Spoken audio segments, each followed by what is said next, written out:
السلام عليكم ورحمة الله وبركاته، اللهم صل وسلم وبارك على الحبيب المصطفى سيدنا محمد صلى الله عليه وسلم. ازيكم يا حبايبي عاملين ايه؟ يا رب دايما تكونوا بصحة وسعادة وراحة بال يا رب العالمين. النهاردة أكلتنا يعني أكلة شعبية جميلة بنسميها في مصر عندنا اسمها البصارة. مكوناتها بسيطة وطريقتها سهلة وجميلة وطعمها جميل. بيكون عندنا الفول المدشوش، اسمه فول مدشوش اللي هو بيتعمل منيه الفول المدمس والطعمية والحاجات دي. بيبقى يعني بنجيب الفول المدشوش ده بنشتريه من عند الراجل إن كان بتاع عطارة بقال، يعني بنقول له نص كيلو على قد الكمية اللي انتوا عاوزينها، يعني ممكن نص كيلو ممكن كيلو على حسب أفراد الأسرة يعني. دول كانوا تقريبا نص كيلو فول مدشوش أنا اشتريتهم. وبصوا أنا الطريقة سهلة جدا، هتشوفوها مع بعض والخطوات سهلة جدا، مفيش أي تعقيد فيها ولا حاجة. بس يعني طعمها بيطلع حلو في الآخر جميل جدا، كله فايدة طبعا، كله فوائد صحية حلو جميل. احنا غسلناه غسلة حلوة النص كيلو الفول المدشوش ده غسلناه غسلة حلوة خالص، وبنصفيه كويس من المية. تمام، بنكون على النار حاطين حلة وفيها مية بتغلي يعني. كمية المية بتبقى يعني نسبة وتناسب كده بالنسبة للفول المدشوش يعني. بصوا زي طريقة العدس كده بالظبط، بس هو بياخد مية أكتر من العدس، يعني كمية المية اللي بياخدها أكتر شوية من العدس، لأن هو بيبقى الحبة بتاعته بتبقى حبة كده ناشفة شوية، فبتاخد مية أكتر يعني معانا. يعني حتى المية دي لو اتشربوا دلوقتي يعني زي كده زي ما انتوا شايفين، ممكن نزود تاني لو احتاج مية مننا تاني، فبنزود تاني مية على حسب. يعني بنشوف الفولة في ايدنا، هنمسكها ونشوف نختبرها كده، لو طرية واتهرست معانا تمام. لسه بنزود احنا مية تاني، بنحط على حسب الفولة في ايدنا ايه بس. وبنحط المية بنزود، ولما نيجي بنزود مية سخنة، مش بنزود مية ساقعة من الحنفية، يعني لازم تكون مية سخنة عشان الفول ما ياخدش معانا وقت على النار كتير يعني، ويطيب معانا بسرعة ويبقى حلو كده وطري ومهروس يعني. بس بنغطي الحلة كده، بنسيبها لغاية ما يتم تمام السوا خالص، الفول يبقى معانا تمام استوى. بنكون مجهزين معانا احنا في الطاسة هنا توم مفروم، دي التجلية بتاعتنا، التجلية بتاعت البصارة بتاعتنا. توم، وبنحط عليه شوية ايه بقى هنحط كزبرة ناشفة، كزبرة ناشفة تمام. التجلية بتاعة البصارة مفيش أسهل منها، زي التجلية بالظبط اللي احنا بنتجليها للملوخية والبامية وكده يعني. تمام، أنا هنا ببص بشوف المية هنا ايه أخبارها، لسه طبعا هو لسه، فبغطي عليهم. وبرجع بعد كده ايه نشوف بعد ما بيستوي البصارة خالص، بص الفولة كده هو دي اللي أنا عايزاه، اللي هي الفولاية اللي بتبقى ايه طرية جدا كده، بحيث ان انا لما اجي اهرسها تتهرس معايا وتبقى ناعمة معايا.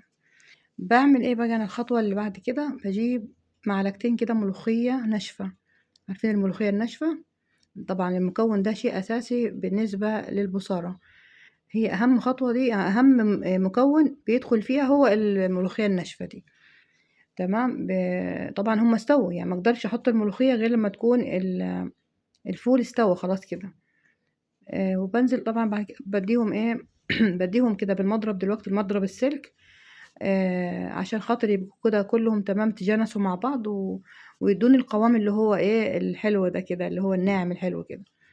تمام، هي يعني طبخة سهلة ووصفة جميلة، إحنا عندنا من الأكلات الشعبية الجميلة في مصر عندنا. أنا ما أعرفش أنتم يعني حبايبي باقي الدول عن العربية وباقي الدول، أنتم بتسموها إيه الأكلة دي، أو بتعملوها أصلًا والّا مش بتعملوها؟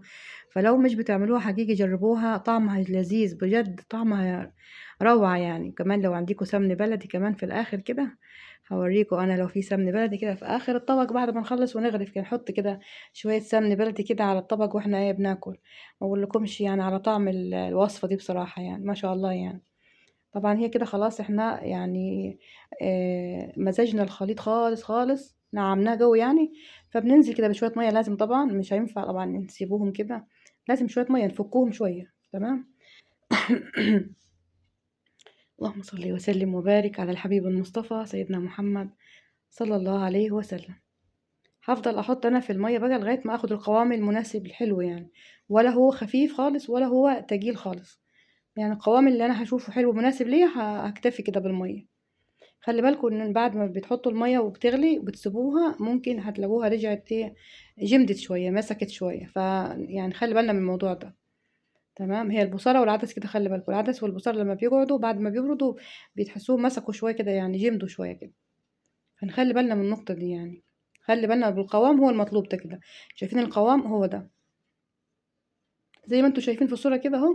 انا عايزة القوام ده. لازم طبعا نديهم غلوة على النار، طبعا لازم بعد ما بنحط المية وكده. بنزل طبعا انا بشوية ملح فلفل، وشوية فلفل وشوية ملح طبعا، وشطة شوية، لو بتحبوا شطة حطوا، ما بتحبوش الشطة خلاص ما تحطوش، وشوية كمون، اللي هي البهارات العادية يعني، التوابل العادية بتاعتنا، التوابل العادية خالص. بعد كده مرحلة ايه، التجلية بقى. خلاص كده هي الحلة كده بالنسبة لي انا كده. كده خلص بقى السوا بتاع البصارة، وضفنا عليها بقى الملوخية الناشفة والمية واديناها ايه كده غلوة على النار كده، ايه خلاص خلصت كده البصارة بتاعتنا كده. تمام. ندوها غلوة كده على النار حلوة كده، وبعد كده نيجي نبدأ نعمل التجلية بتاعتها. التجلية زي ما انا قلت لكم عبارة عن مكونين: كزبرة ناشفة، وشوية توم مفرومين حلوين كده، ونحط شوية سمنة عليهم كده، وننزل بقى ايه زي ما انتوا شايفين كده، نشوح التجلية على النار كده زي ما بنعمل تجلية الملوخية بالظبط كده. واول ما يحمر معانا التجلية بننزل نطشها بقى ايه دلوقتي على البصارة. ما اقولكوش التجلية طبعا انتوا عارفين التوم مع الكزبرة بيطلع ايه الريحة بقى، حاجة ما شاء الله. اللهم بارك يعني. يعني هو زي ما بيقولوا الريحة بتاعت طشة البصارة دي بتجيب لآخر عماير، يعني ما حد يكون قاعد يشم الريحة كده، ما شاء الله ريحة التوم معروفة يعني. بنقعد طبعا نقلب فيهم لغاية ما بيجي خلاص يحمروا. اللهم احسن ما بين ايدينا يا رب جميعا يا رب، اللهم اجعل بيوتنا دايما عمار يا رب بالخير دايما. اللهم لك الحمد يا رب، الحمد لله والشكر لله على نعمه يا رب. الاكلات الشعبيه دي على فكره احنا بنحبها جدا، يعني الحاجات دي مش لازم الاكلات كلها يبقى فيها داخل فيها لحوم وفراخ وكده. لازم ندخل الاكلات الحلوه دي بقى في وسط الشهر كده يعني. بصوا كده بدات تحمر ازاي. انا عايزه ايه، مش انا عايزه اللون الحلو ده بقى. تمام. ناخد ناخد التجلية دي ونطش بيها على طول على الحلة بتاعتنا الجميلة اللي فيها البصارة بتاعتنا. بصوا كده، ما اقولكوش انا بقى يعني حاجة. يعني جربوها، انا مش يعني مش هقول، لانه يعني الكلام مش هيكون زي الطعم اللي انتوا بتجربوها الطعم بقى. طبعا الشوية اللي في الطاسة دول ما نسيبهمش. لازم بقى ايه شوية التوم اللي في الطاسة دول، ده اهم من التومات كلهم. بناخدوهم نحطوهم بقى على الحلة والمكون معانا كله. بسم الله ما شاء الله. طبعا يعني انتوا اكيد متخيلين الريحة بقى. وبعد كده الطعم كمان، طعم حاجة ما شاء الله بجد، جربوها الوصفة دي هتعجبكم. وزي ما قلت لكم يا سلام لو عندكم ايه بقى شوية سمن بلدي بقى، ياه. لو سمن بلدي بقى لا بيودي الطبخة دي او الوصفة دي، بيوديها في حتة تاني زي ما بيقولوا فعلا يعني. ونغرف بعد كده، نجيب طبق التقديم كده، ونغرف الوصفة الحلوة اللذيذة دي، البصارة. الوصفة الشعبية احنا عملناها من أرض صعيد مصر هنا. أحلى بصارة وأحلى وصفة، إن شاء الله جربوها معانا. وقولوا لي بقى إن شاء الله بعد ما تجربوا الوصفة دي إيه أخبار الطعم بالنسبة لكم، إيه عجبكم كده يعني، قولوا لي إيه. بنغرف طبعا كده في الطبق بتاعنا. زي ما قلت لكم عندكم سمن بلدي حطوا، ما عندكمش زي الفل زي العسل كده برضو جميل. وبالعيش بقى وشوية مخلل جنبيهم، أيا كان، مخلل ليمون، مخلل خيار، مخلل لفت، مخلل بصل، وتاكلوا بالهنا والشفا ما شاء الله. طبعا انا كان عندي في العلبه دي انا حاطه فيها سمن بلدي على فكره، يعني السمن ده سمن بلدي. انا كنت مسيحاه، كنت شويه قشطه كده، شويه قشطه كان عندي ورحت سيحتهم. فده سمن بلدي، يا ما اقولكوش بقى.